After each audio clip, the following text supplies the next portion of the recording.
السلام علیکم ورحمۃ اللہ وبرکاتہ نحمدہ ونصلی علی رسولہ الکریم اما بعد فاعوذ باللہ السمیع العلیم من الشیطان الرجیم ربی اشرح لی صدری ویسر لی امری واحلل عقدۃ من لسانی یفقہوا قولی۔ آج کی اس ویڈیو میں ہم سورۃ البقرہ کی آیت نمبر 151 اور 152 کا لفظی ترجمہ اور اس کی تفسیر پڑھیں گے۔ اعوذ باللہ من الشیطان الرجیم، بسم اللہ الرحمن الرحیم۔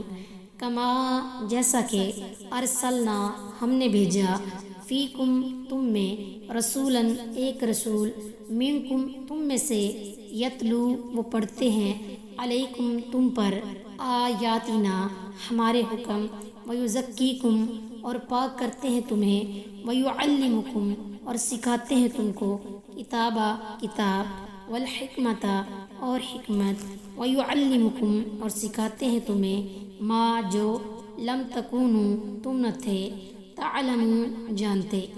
جس طرح ہم نے تم میں ایک رسول تمہیں میں سے بھیجا جو تم پر ہماری آیات پڑھتا ہے اور تمہیں پاک کرتا ہے اور تمہیں کتاب و حکمت سکھاتا ہے اور تمہیں وہ کچھ سکھاتا ہے جو تم نہیں جانتے تھے۔ کما یعنی کعبہ کو قبلہ قرار دے کر ہم نے ابراہیم علیہ السلام کی دعا کو جو انہوں نے کعبہ کے بارے میں کی تھی اس طرح قبول کیا جیسے ہم نے ان کی اس دعا کو شرف قبولیت بخشا جو انہوں نے مکہ کے رہنے والوں کے لیے انہی میں سے ایک نبی مبعوث کرنے کے لیے کی تھی۔ قرآن میں الکتاب والحکمہ سے مراد کتاب و سنت، ما لم تکونوا تعلمون سے مراد وہ مسائل ہیں جو انسان اپنی عقل سے معلوم نہیں کر سکتا، مثلا تخلیق کی ابتدا، حشر نشر، نبوت اور ملائکہ وغیرہ۔ فاذکرونی سو یاد کرو مجھے، اذکرکم میں یاد رکھوں گا تمہیں، واشکرولی اور تم شکر کرو میرا، ولا اور نہ تکفرون نہ شکری کرو میری۔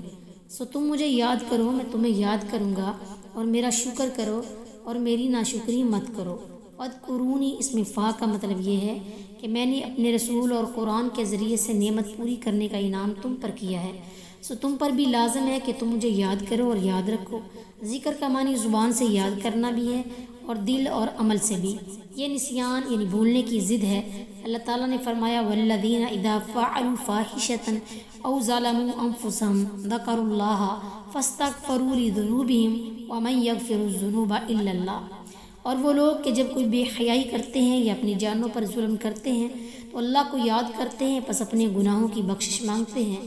جب کوئی شخص اللہ کے کسی حکم پر عمل کرتا ہے، نیکی کا حکم دیتا ہے، برائی سے روکتا ہے تو وہ بھی اللہ کو یاد کرتا ہے۔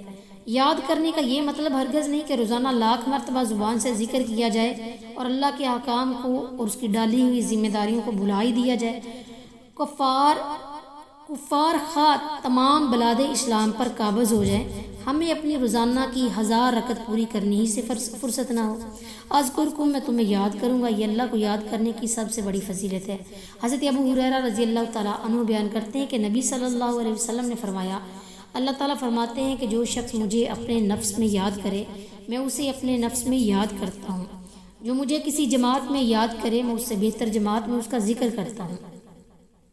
وشکرولی شکر زبان سے بھی ہوتا ہے اور عمل سے بھی، جیسا کہ اللہ تعالیٰ نے فرمایا اعملوا آل داؤد شکرا، جیسا کہ سورہ سبا کی آیت نمبر 13 میں اللہ نے فرمایا اے داؤد کے گھر والو شکر ادا کرنے کے لیے عمل کرو، عمل نعمت کے مطابق نہ ہو تو بھی شکر نہیں۔ ولا تکفرون اس میں ہر ناشکری اور کفر شامل ہے، وہ زبان سے ہو یا عمل سے۔ زبان سے تو الحمدللہ کہنا، لیکن بیٹوں کا نام پیرا دتا رکھنا، غیر اللہ کو خدائی اختیارات کا مالک سمجھنا، اللہ تعالیٰ کی طرف سے اعلان جنگ سن کر بھی سود کھایا جانا، گھر میں بے حیائی کو فروغ دیتے جانا، رشوت لے کر اسے فضل ربی قرار دینا، داڑھی منڈوا کر آپ صلی اللہ علیہ وسلم کی حسین صورت سے بیزاری کا اظہار شکر نہیں بلکہ کفر اور ناشکری کی بدترین صورتیں ہیں۔